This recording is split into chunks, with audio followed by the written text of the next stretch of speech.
अगर रजवा का माई हमनी के देख ले रहत ना तो अपने सारे गांव में घूम के हल्ला कर देत बे। हाँ। चोखा बनाओ। Right boss right. चोखा बनाओ नहीं तो राम कर दे।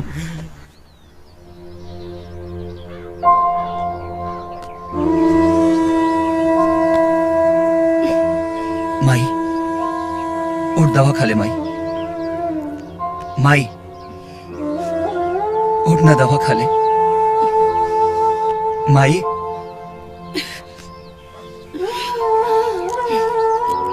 ई ले जाके दवाई फेंक दे, हमरा के जहर लाके दे दे। वैसे भी काजल न रहती ना तब तक तो तू हमारी चिता जला देले रहते। शर्म आवता अपना कोख पर। ऐसे मत बोल माई, ऐसे मत बोल। लेकिन दवा खा काबे तो अपन जान तक दे दे। फालतू बकवास मत करो। जिस आदमी ने अपनी माँ की जान बचाने से इनकार कर दिया वो क्या अपनी जान देगा। माँ को धोखा मत दो, नहीं तो जिंदगी नरक बन जाएगी।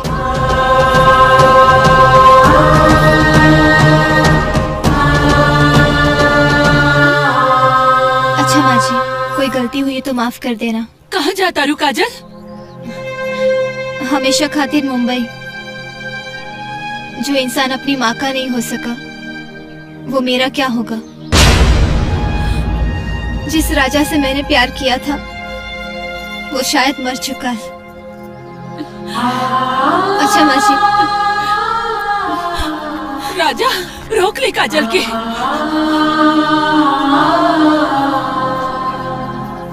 उनके अपना दुनिया में जाए दे माई। लेते दवा खा। तू ही दवाई खा। रुका काजल, काजल, काजल, रुका बेटी, रुका बेटी।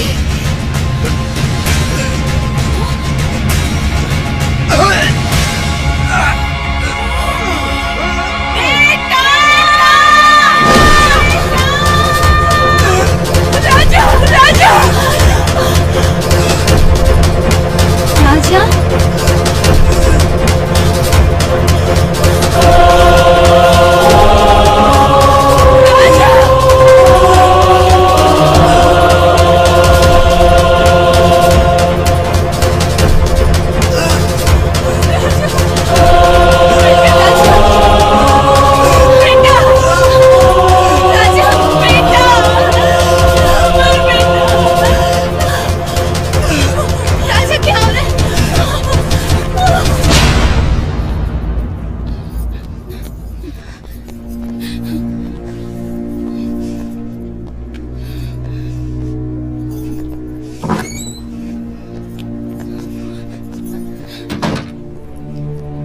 डॉक्टर, राजा को क्या हुआ है?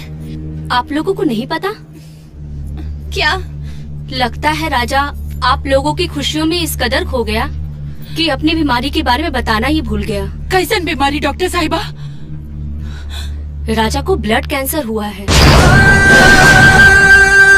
कैंसर? नहीं डॉक्टर, ये नहीं हो सकता। Take care. तू अपन दिल छोटा मत करा बेटा। हमरा राजा की कुछ नहीं के भाई। वो डॉक्टर झूठ बोला दिया। डॉक्टर साहिबा एकदम सच कहा तानी काकी। हाँ, राजा के कैंसर के बीमारी बा। हाँ काकी, और ये बात हमरा साथे साथ निशा और मुखिया जी भी जानता नहीं। हाँ काकी। जेकर खून में कैंसर के खून लग गई होके वो अपन दुश्मन के भी खून ना दे सकेला। रउआ तो मतारी है,